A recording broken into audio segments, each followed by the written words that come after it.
Favourite serials இனி டிவிக்கு முன்பே சன் நெக்ஸ்ட் ஆப்ல ஜாலியா எல்லாருக்கும் முன்னாடியே பாருங்க.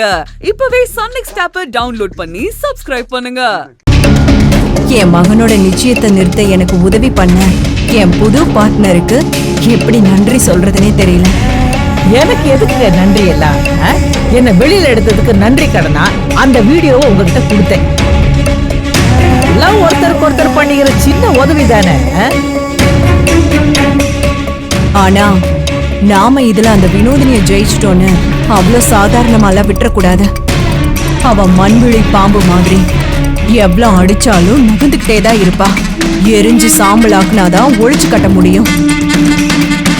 அப்படி ஒரு அடி திரும்பவும் அடிக்கணும். இல்லனா எப்படியாவது ரம்யா கல்யாணத்தை பத்தி பேச எங்க வீட்டு வாசல்ல வந்து நிப்பா. அப்புறம் திரும்பவும் என் மாமனாரை சமாளிக்க நான் எதையாவது யோசிக்கணும். ஒழிஞ்சு போன சனியா ஒழிஞ்சுதாதான் இருக்கணும். திரும்ப அவ என் வாழ்க்கையில வரவே கூடாது. நீங்க இவ்வளவு யோசிக்கிறப்ப நான் யோசிக்க மாட்டேனா? உங்களுக்காவது உங்க பையன் நிச்சயம் நின்னு இருக்கு. ஆனா அவன் இன்னும் என் வழிக்கு வரல. என் பையனை இன்னும் கல்யாணம் பண்ணிக்கிறேன்னு சொல்லல. அதுக்குள்ள அந்த மண்டபத்துல அவ அத்தைக்காரி வேற மாதிரி சொல்லிட்டா. என்னடா வினோதனி ஒத்துப்பாடோன்னு நான் கூட பயந்துட்டேன். என்னடா நாம வச்ச ஆப்பல நாமளே உட்கார்ந்துட்டோமோன்னு. ஆனா அப்படி எதுவும் நடக்கவும் நான் விட மாட்டேன்.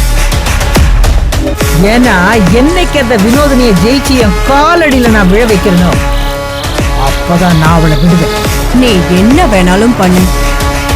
திரும்ப என் பையன் அந்த குடும்பத்துல மாட்டிக்க கூடாது. அவ்வளவுதான்.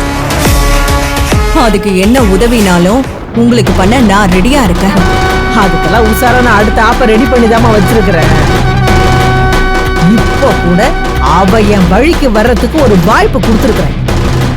ஒத்து வரல, நாளைக்கு ஒரு பெரிய சம்பவம் பண்ண போறேன். அப்படி என்ன பண்ண போறீங்க? சொன்னா நானும் சந்தோஷப்படுவேன்ல. உங்ககிட்ட சொல்லாமலா? அந்த விஷயத்தை ரிப்பன் வெட்டி பரப்பி விட போறதே நீங்க தானே.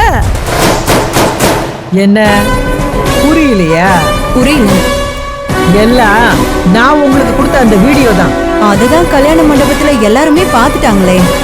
இதுக்கப்புறம் அதை வச்சு என்ன பண்ண போறீங்க? என்ன பண்ண போறேன்னா, ஏங்க அவங்களுக்குள்ள எதுவும் நடக்கல. அவங்களுக்கும் தெரியும், அது நமக்கும் தெரியும். நம்ம ஏற்கனவே ஒண்ணு இல்லாத ஒரு வீடியோவை காட்டி நிச்சயத்தையே நிறுத்தலையா? அத பண்ண நாம இத வச்சு என்ன வேணாலும் பண்ணலாம். 4 செவத்துக்குள்ள அவங்க இருந்த வீடியோவை 4 செவத்துக்குள்ள தானே காட்டணும். அதுவும் சத்தம் இல்லாம. அதுக்கு இப்ப உசுரை கொடுத்து பொட்டு வச்சு பூவை வச்சு அலங்காரம் பண்ணி புது பொலிவோட காட்ட போறேன். இந்த உலகமே பாக்குற மாதிரி அந்த வீடியோவை ரீ ரிலீஸ் பண்ண போறேன்.